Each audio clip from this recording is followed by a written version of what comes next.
So this video is going to go through page 72, numbers 19, 21, and 22. Number 19 is, you'll see, fairly simple. This is the kind of problem what I expect you to be able to do after next week. Number 21 and 22 are actually quite difficult. Specifically number 21, it took me a long time to figure this one out. Just because it uses trig identities, which is just something that I haven't done in a long time. So let's go ahead and go through these. So number 19, a tiger leaps horizontally from a 7.5 meter high rock. So we have a rock here, the tiger, there's my tiger. It's going to be horizontally, which is Vx sub 0 is going to equal 4.5 meters per second.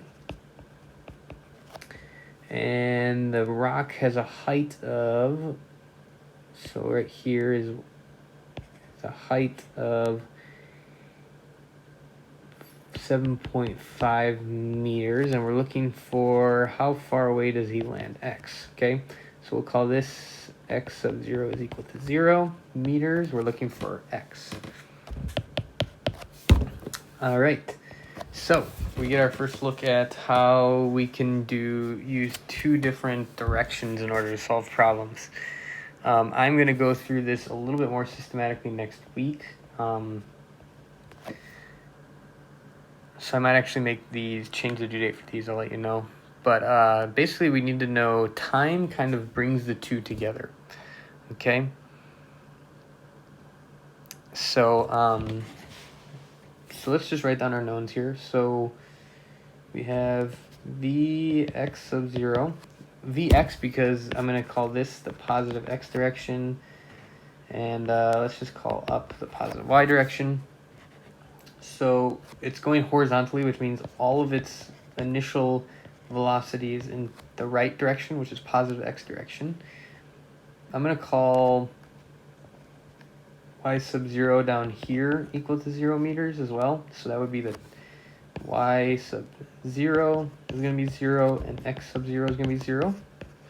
That means y is going to be 7.5 meters, and x is going to be our question mark.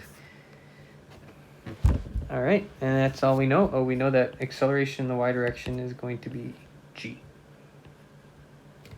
Okay, which is, in this case, negative 9.8 meters per second squared. Little g just stands for acceleration due to gravity.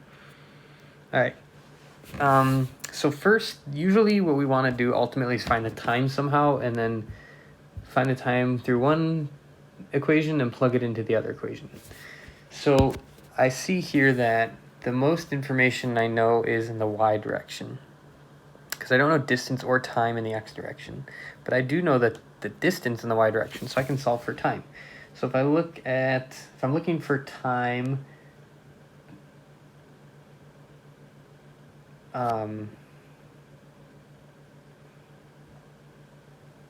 oh, sorry, one other thing I know is my initial y velocity is going to be 0. All right, no velocity in the y direction.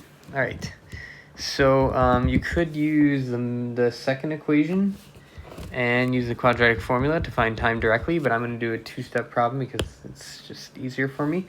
So first I'm going to solve for the final y velocity and then plug it in to find the time.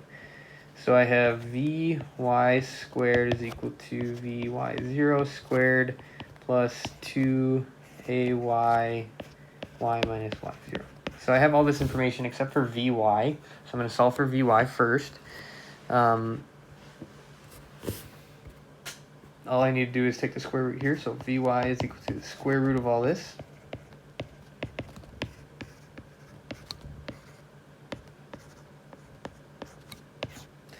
Okay, so I'm just going to plug in numbers here.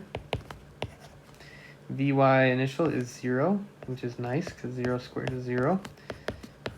We said ay was negative 9.8 because it's pointing down, and we called up positive. And then y is 7.5 meters minus 0 meters. Right, plug that in a calculator, and we'll get a number here. 7.5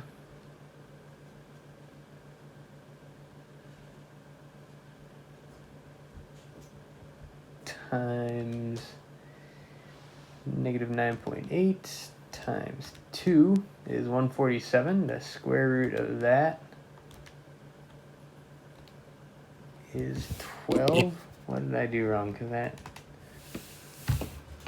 I must be missing this negative somewhere. I know what I did. Okay. So let me change some things because you can't take the square root of a negative number. So I know I did messed up somewhere. And how I messed up is if y sub 0 is where I start. And I start up here. And so my y sub 0 is actually 7.5 meters. And so my y is actually 0 meters. So sorry for that mistake. So I'll have to, so these get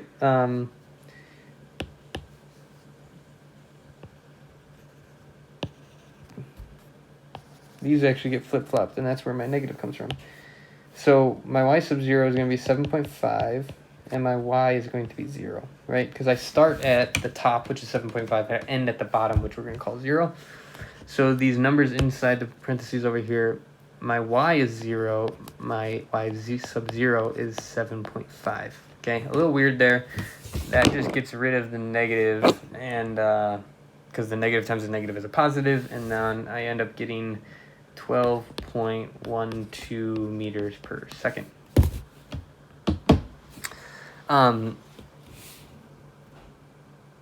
Now, when you take the square root of something, remember it's usually plus or minus, right?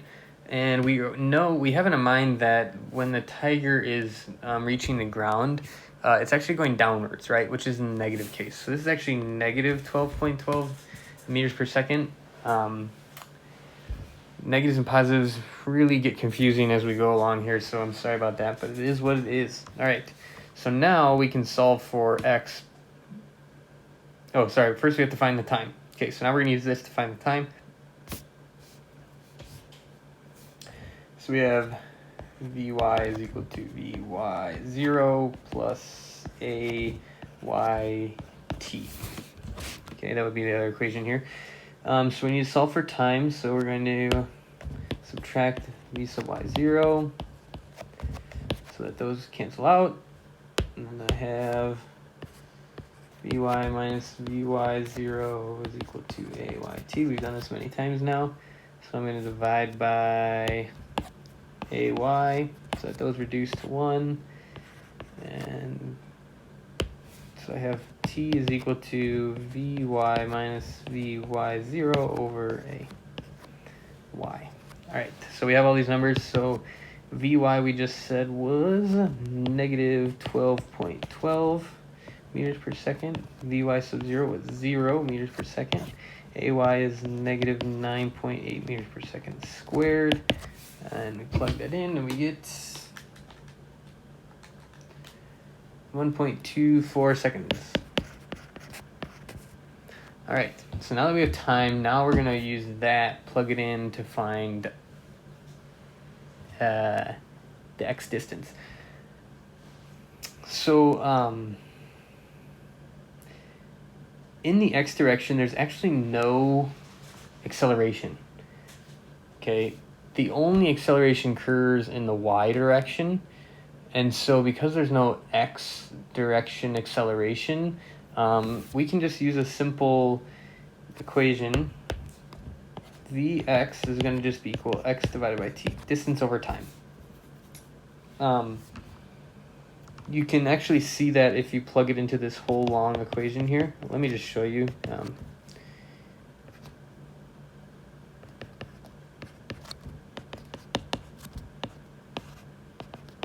So if you look here, if a is 0, and then x is also 0, those whole things drop out, and you're just at x equals x, and then you just divide out the t, and that's what you get. So it's just literally distance over time because there's no acceleration in the x direction. That is something that's kind of confusing, that you need to know that gravity only affects the y direction, so that's why. So we know the Vx sub 0 is 4.5. So if we're looking for the distance, we can say x is equal to 4.5 meters per second times a time of 1.24 seconds. And we get a final answer of 5. Oops, dropping my calculator. Killed it. So let me use my phone.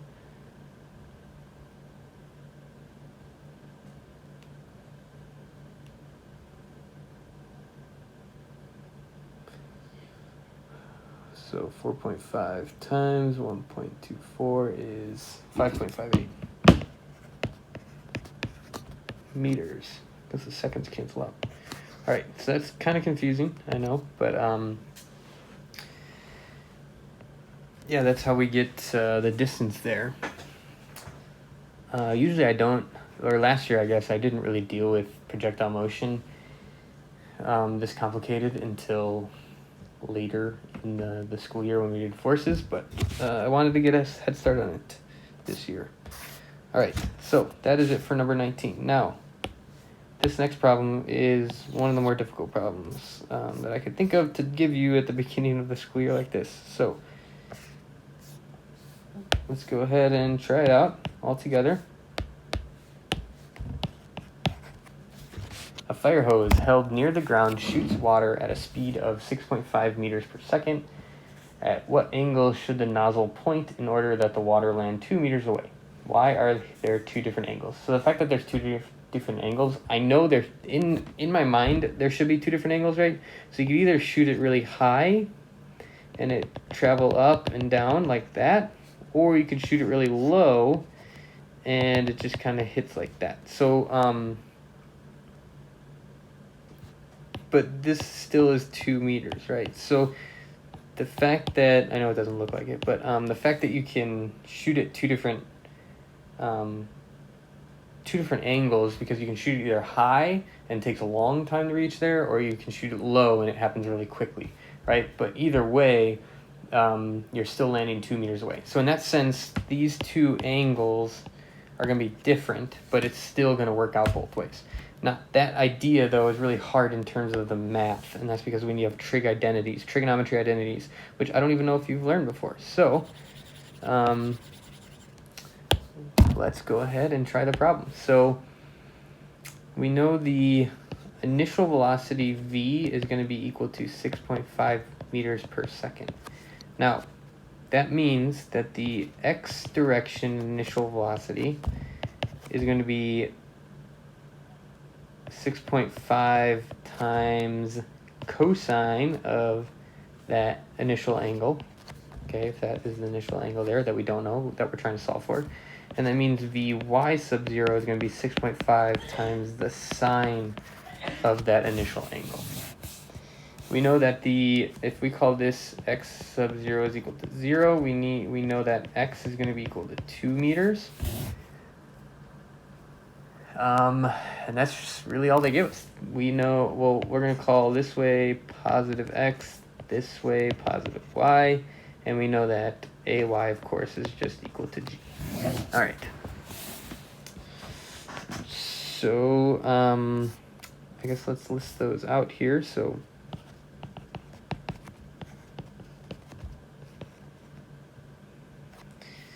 yeah. 6.5 is just that initial velocity. I'm going to call this v sub 0 just because I want to make this show you kind of, this is like a true AP problem here, and so I want to show you with just variables what's going to happen here.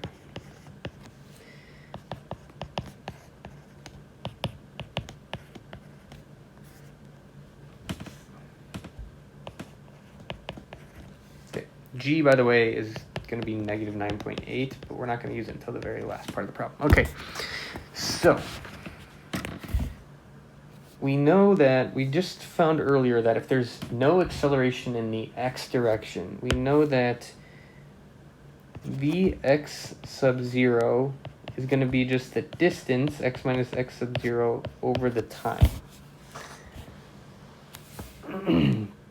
Now we know Vx sub 0 we just said was V sub 0, the initial velocity, which is 6.5 ultimately, times cosine of theta naught is equal to, and we know this is going to be 0, so we're just going to get rid of that to simplify things a little bit. Okay.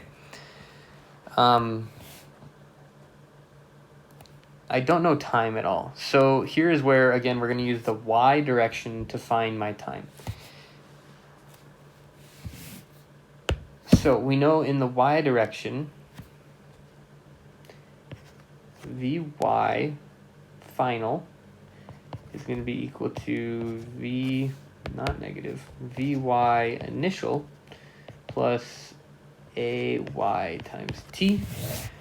Now, here's where it gets a little tricky. Because it's going to go up at the same speed it's going to come down. That's just how life works. This positive Vy0 is going to be the same as this negative Vy0, okay? So the final velocity that it hits the ground with is going to just be equal to negative Vy sub 0, okay? It's the same number, just in different direction, okay? So that means this is negative Vy sub 0 is equal to Vy0 plus, and I'm just going to change this to g because it's easier for me to write out the whole time, is gt. All right, so I'm going to subtract this from both sides, that reduces out. And we have negative Vy0 minus Vy0 is equal to g times t. Well, negative minus a positive is just plus a negative, so that's actually just 2 times Vy sub 0. And then I'm going to divide out a g because I'm looking for t. So I have t is equal to negative 2 Vy sub 0 divided by g. Okay, earlier I said Vy sub 0 is the same thing as V sub 0 sine of that angle. All right, so now I'm going to plug this whole equation into this one right up here, okay? On a new page here. So I had V0 cosine of that angle is equal to x over t. Okay, that t is going to get plugged in for, so I get V0 cosine of the theta 0 is equal to x over all that stuff. So the g goes up top, and I have negative 2 V0 sine of theta naught. Okay. Divided by t is the same thing as multiplying by 1 over t, and 1 over t here is just switched, so that's where that came from, okay? All right. Now, I've got to get the theta naught by itself, because ultimately that's what I'm trying to find is theta 0. So I'm going to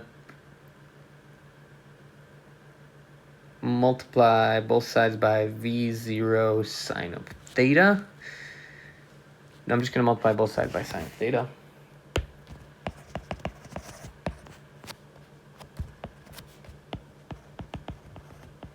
All right, so then I'm going to divide out this V sub 0 as well, because I don't want that on that side. So I'm going to also divide out V sub 0.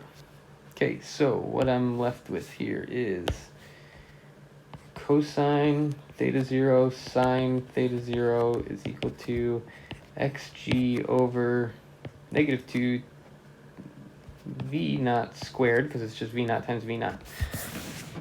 All right, now that's a mess, but we're not even quite done yet. So here is where it gets a little confusing. Cosine times sine can be two different numbers. And so that is where that two different angles come from. I'm not really quite sure how to explain this in a good way. There is a trigonometry identity that says 2 times cosine theta sine theta is equal to sine of 2 theta, like that. So I'm going to use that. So if I just multiply both sides by 2, that left side turns into this. And that's just how math works. So we have sine of 2 theta naught is equal to 2 over 2 reduces to just negative xg over v naught squared. Now I have to take the, so now, again, this sine 2 theta naught can be two different numbers here. So when we have to take the inverse sine, it's called. So we're going to do inverse sine of both sides. So inverse sine of sine is just whatever's on the inside here.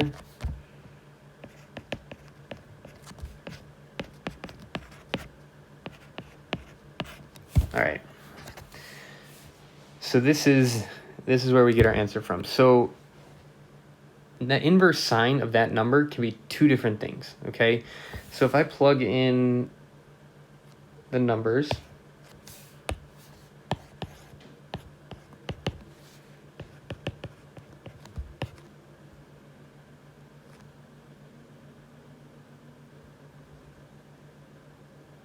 so it's negative 2 meters times negative 9.8 meters per second squared divided by 6.5 meters per second.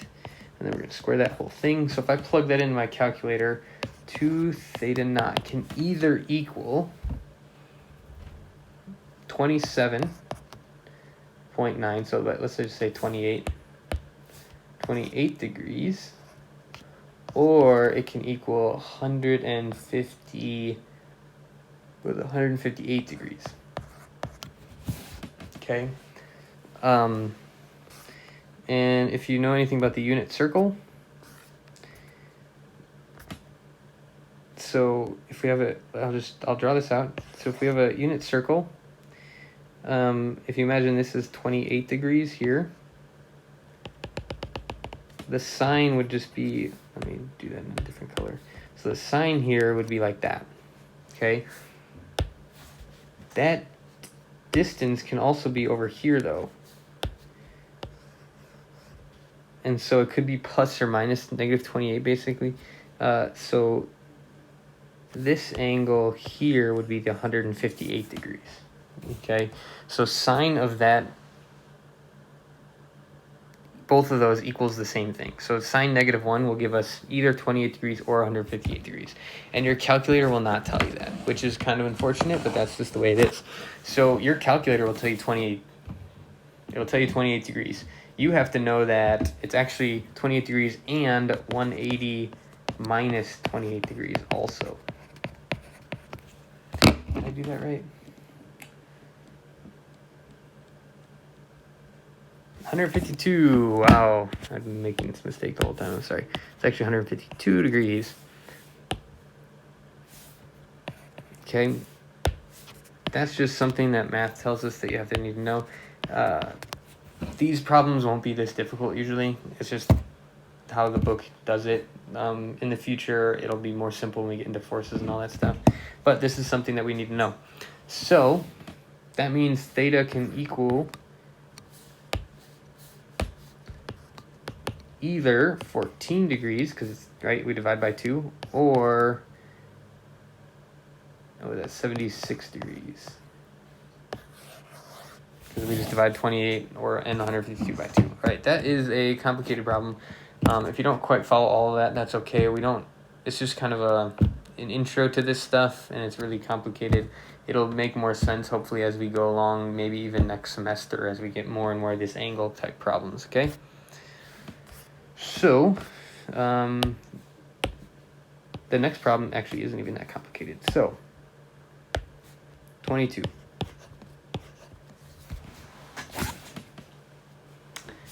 Romeo is chucking pebbles gently up to Juliet's window.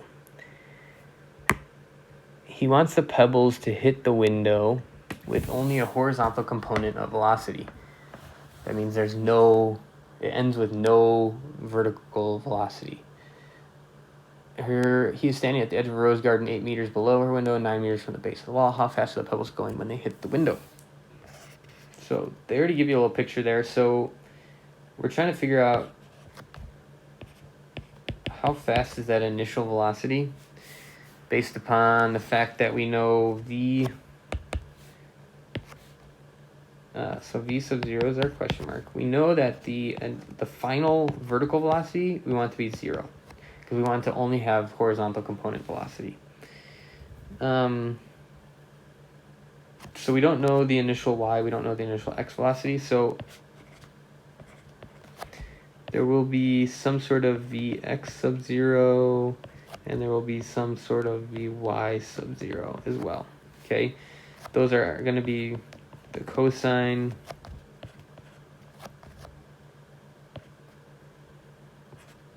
and the sine of that angle. I don't believe I actually need that for this problem, but all right.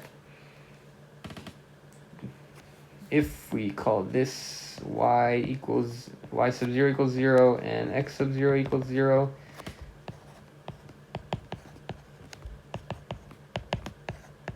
that means y is going to be equal to 8 meters and x is going to be equal to 9 meters.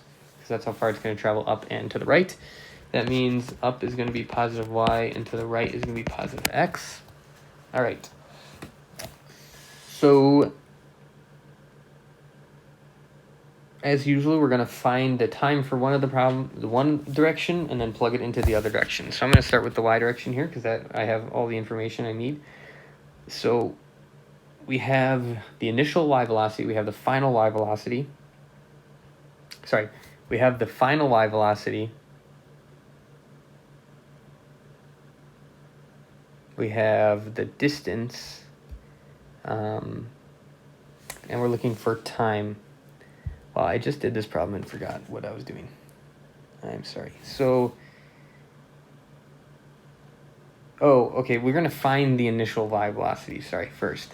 So, because we have the distance, right? So there's this one equation, right? Vy squared is equal to Vy initial squared plus 2ay y minus y0. Well, we know all this stuff except for Vy.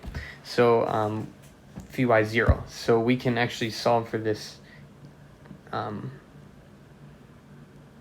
find Vy 0 and then use that to find time. So we know ay is just going to be equal to g, which is negative 9.8, of course. So we're going to subtract this from both sides. That reduces out.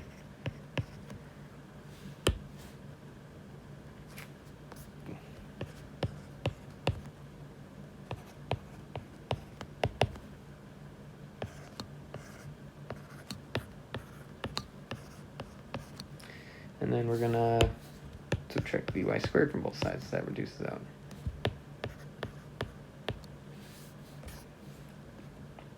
And then multiply by negative. So we have Vy squared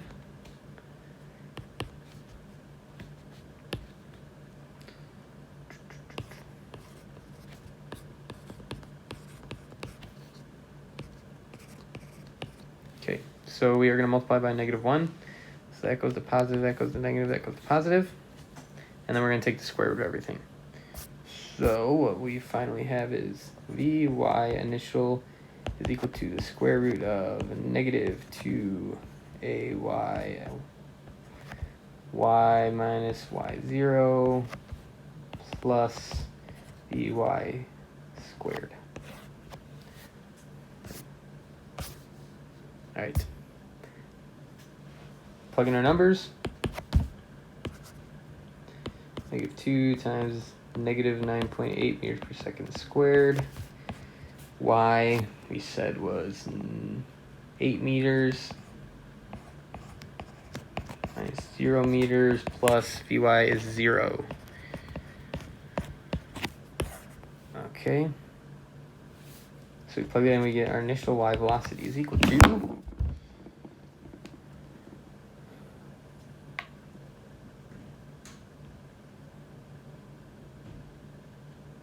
the square root of 156.8, which is 12.52 meters per second. So that's my initial y velocity. Now we don't know the angle that it wants to go at, but we can find how long it takes, right? Because now we know the initial velocity. So if we use the other equation, the top equation, the first equation, we have Vy is equal to Vy sub 0 plus Ay times t. We can solve for t by doing some algebra.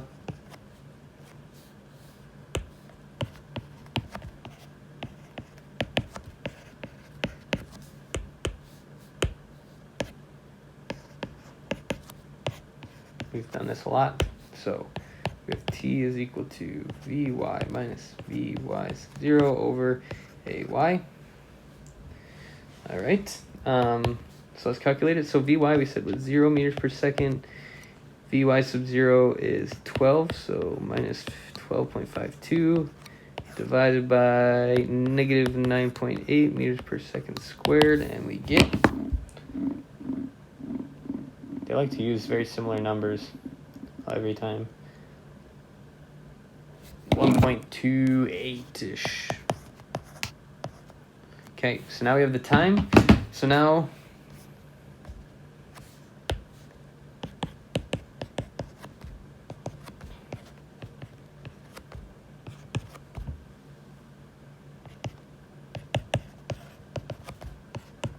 again, in the x direction, ax is 0. By the way, if you do this with any other equation, you just get 0 equals 0, which is not helpful. So, but ax is 0. X sub 0 we said was 0, so we know that x is equal to Vx 0t. We're looking for the initial x velocity here. So we're just going to divide by t. So we know Vx sub 0 is equal to x over t, right? Just distance over time because there's no acceleration in that direction. We know x is 9 meters. We know the time is 1.28 seconds. And so 9 divided by 1.28 is 7.03 meters per second. All right. Now, here's where I have to convince you that that is the final answer. So it starts in the x direction and in the y direction, right? At the beginning, there's a Vy sub 0 and there's a Vx sub 0, but at the end, it's just moving in the x direction, Vx, right? There's no Vy because we said that it wants only horizontal direction. Well, if there's no acceleration in the x direction, because there's no forces acting on it, slowing it down, we're assuming there's no air resistance, that means that the initial velocity is going to be equal to the final x velocity, okay? Because we've zeroed out the Vy by having it reach the window when Vy is 0. So that means that 7.03 is equal to Vx, the final x direction velocity, because there's no acceleration in that direction. So that is the answer to that problem.